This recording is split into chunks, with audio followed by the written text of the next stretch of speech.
Imagine a life where every yes you utter carries the weight of obligation. Each agreement chips away at your freedom, binding you to commitments you may not even want. How many of your choices come from a place of authenticity? How often do you say yes because it's easier than saying no? Nietzsche believed that the key to liberation lies in the courage to say no, not just to others, but to the parts of ourselves that conform, obey, and fear rejection. This isn't about defiance for its own sake. It's about reclaiming your life, your time, and your identity. Nietzsche once described humans as the as-yet undetermined animal or creatures of potential, able to shape our lives through choice. But here's the paradox most of us don't choose. Instead, we let life happen to us. We nod along, say yes to requests, and comply with expectations. Why? Because it's easier. Because saying no feels risky. But Nietzsche would argue that every yes we give, without thought, is a small act of self-betrayal. Think about it. How often do you agree to things out of fear of disappointing someone, fear of conflict, fear of being seen as selfish? Every time you do, you silence a part of yourself. You suppress your true desires in favor of external harmony. But at what cost? Nietzsche believed that true freedom is not the absence of constraints, but the ability to choose them. And every unexamined yes is a choice you've given away. Let me ask you something. When was the last time you said no? To something that didn't align with your values, even though it was uncomfortable? If you can't think of an example, it's worth asking why. Why is it so hard to say no? Is it because we're afraid of the consequences? Or is it because we've been conditioned to believe that saying yes is virtuous? From childhood, we're taught to comply. Be agreeable. Don't rock the boat. This is what Nietzsche called herd morality. The herd values conformity because it keeps the group stable. And while this might be useful for the group, it's often stifling for the individual. Nietzsche saw the herd as a force that suppresses individuality in favor of comfort and order.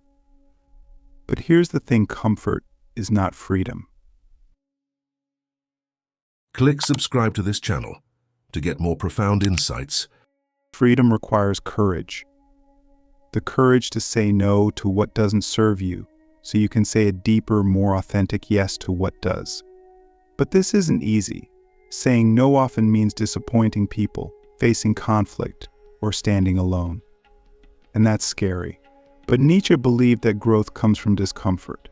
He called this process self-overcoming. Self-overcoming is the act of rising above your fears, your conditioning, and even your past self. It's about becoming who you are, not who the world expects you to be. And saying no is a crucial part of this process.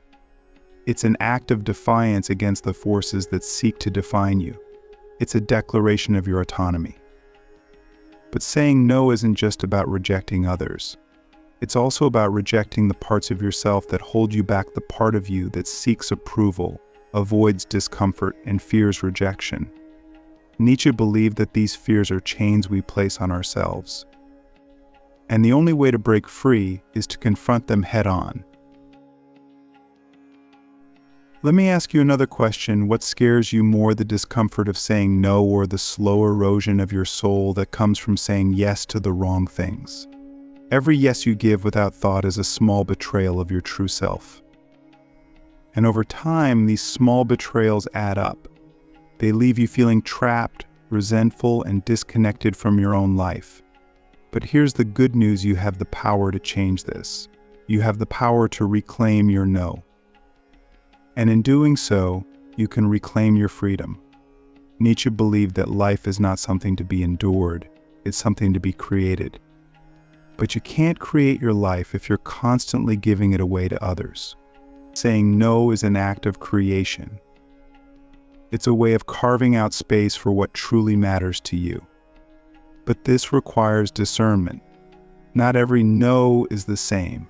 Some are born of fear, while others are born of wisdom.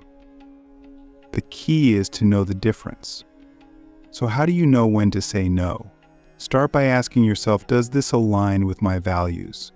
Does this serve my highest self? If the answer is no, then consider saying no to the request. And yes, it will be uncomfortable at first, but discomfort is the price of freedom. Nietzsche believed that every act of self-assertion brings us closer to our true selves.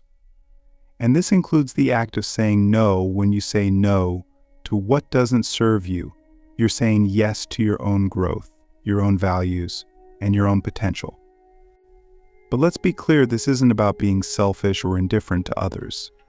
It's about being authentic. It's about living in alignment with your own truth. And sometimes that means disappointing people. But Nietzsche would argue that this is a small price to pay for the freedom to live as you truly are. Let me leave you with one final question. If you had the courage to say no to everything that doesn't serve your highest self, what kind of life could you create? How would it feel to live a life where every yes comes from a place of true desire, not fear or obligation? The power to say no is the power to choose your own path. It's the power to create your own life. And it's a power that belongs to you if you're willing to claim it. So the next time you're tempted to say yes without thinking, pause, reflect, and ask yourself, is this a true yes, or is it a yes born of fear? And if it's the latter, consider saying no, because every no you say is a step toward freedom. The word no has a strange kind of energy. It's a boundary, a refusal, a statement of independence. But for most people, it feels heavy, almost dangerous. Why? Because we've been taught to associate no with negativity. It feels like rejection, conflict, or even failure. But what if no is not about shutting doors, but about opening the right ones? For Nietzsche, no is not just a refusal, but an act of creation. It's choosing what enters your life, and just as importantly, what stays out. Every time you say no, you're defining yourself. You're deciding what you stand for and what you won't tolerate. But Nietzsche understood something crucial. Saying no doesn't just mean rejecting others, it also means rejecting the parts of yourself that are too eager to comply. The part that says, it's easier to go along with this, or if I just agree, I'll avoid trouble. The power of no lies in its ability to cut through all of that, to redefine what you value and to prioritize your time and energy. But Nietzsche wouldn't pretend that saying no is easy. He knew it requires strength, not just against external pressures, but against your own fears. What if people get upset? What if they think less of me? What if I'm wrong? These questions swirl around every decision to refuse. And yet Nietzsche would argue that these fears are illusions. They're the remnants of herd morality, the belief that your worth is tied to how much others approve of you. Here's the truth: every time you avoid saying no out of fear, you're giving away a piece of your freedom. You're letting others dictate your life, even if they don't realize it. And over time, this kind of compliance adds up. It becomes a habit, an unconscious pattern. You agree to things automatically, without even stopping to think. Nietzsche would call this living in bad faith, failing to act as an autonomous individual and letting yourself be swept along by the expectations of others. What's interesting is how much this idea resonates in everyday life. Think about how often people say, I didn't have a choice. Did they really not have a choice? Or was saying no just too uncomfortable? Nietzsche would argue that most of us have far more choices than we realize. We're just afraid to take them. And the first step to reclaiming that freedom is recognizing that no is always an option. But let's not pretend that saying no is some kind of magical solution. It's not. It comes with consequences. People might be disappointed. Relationships might change. Opportunities might be lost. But Nietzsche would say that these are the necessary costs of living authentically. To avoid them is to avoid life itself. To live authentically, you have to decide what matters most to you.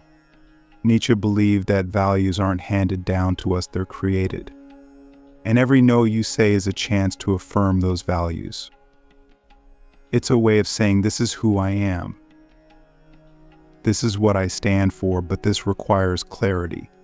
You can't say no effectively if you're not clear on what you're saying yes to. So what does it mean to say no without losing yourself?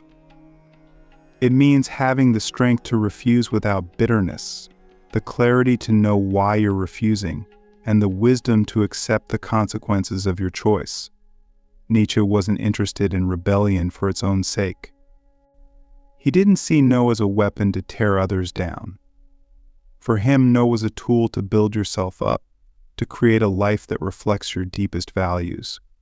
But here's the trap: some people take this idea and twist it into an excuse for selfishness.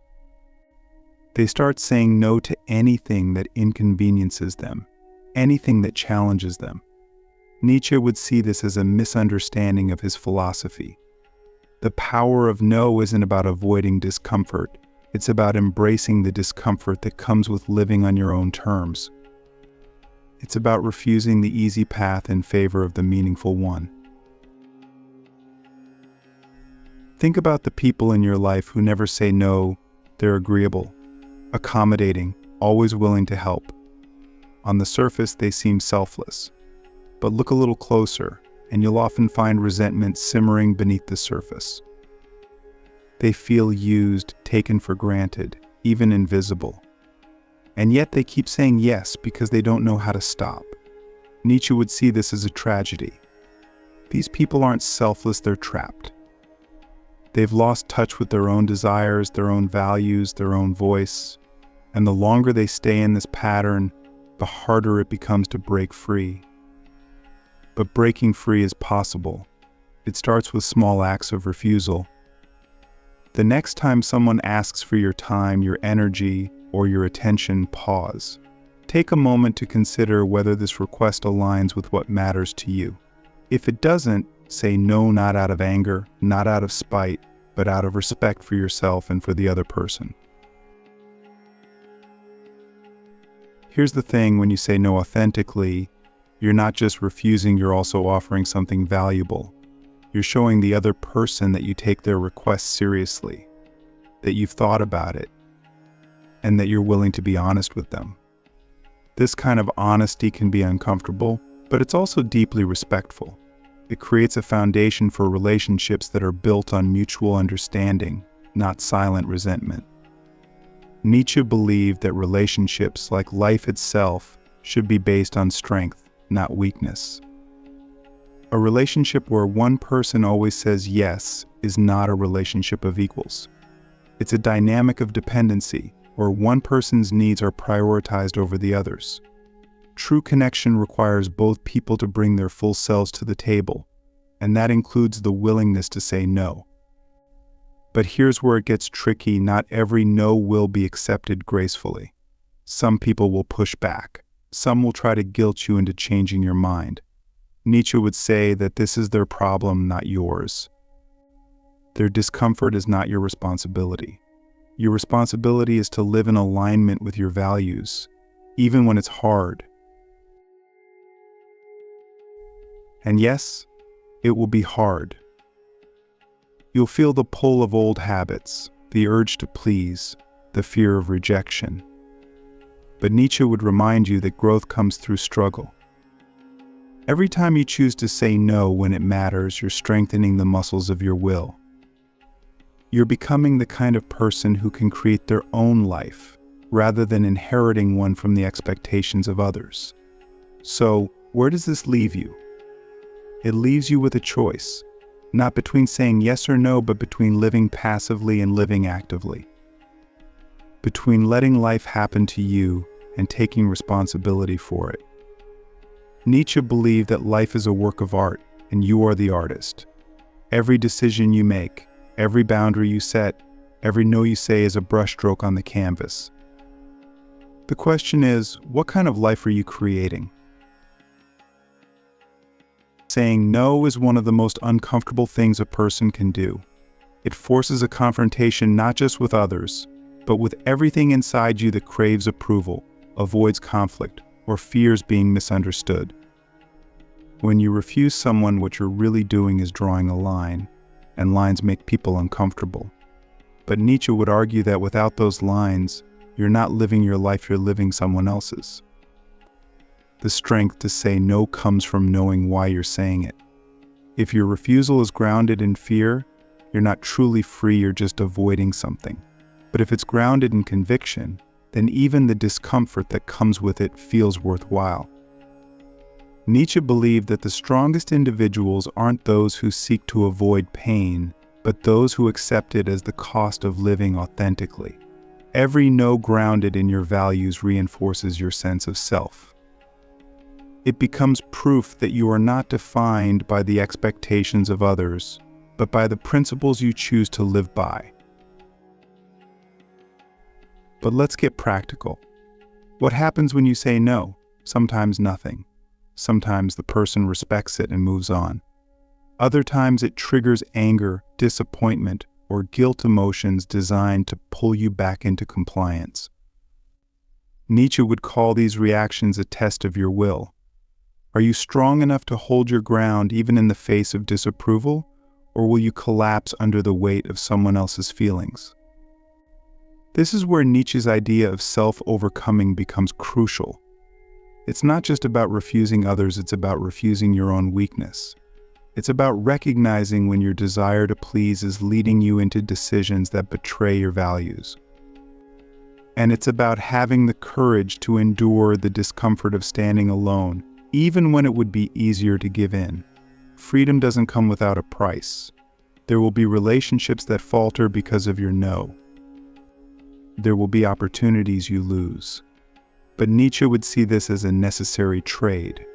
What you gain is far greater a life that feels like it belongs to you, not to the demands of others. Saying no isn't about shutting yourself off from the world. It's about being honest both with yourself and with others. When you agree to something half-heartedly, you're not doing anyone a favor. You're offering a version of yourself that isn't fully present, a diluted version of your potential. A well-placed no clears the way for the things that matter. It allows you to give your full energy to the commitments that align with your values. So when the moment comes to refuse, remember that every no is a decision to live with intention. It's not rejection, it's redirection. It's the act of choosing a life that reflects who you truly are, even when it's hard. And that, Nietzsche would say, is where real freedom begins.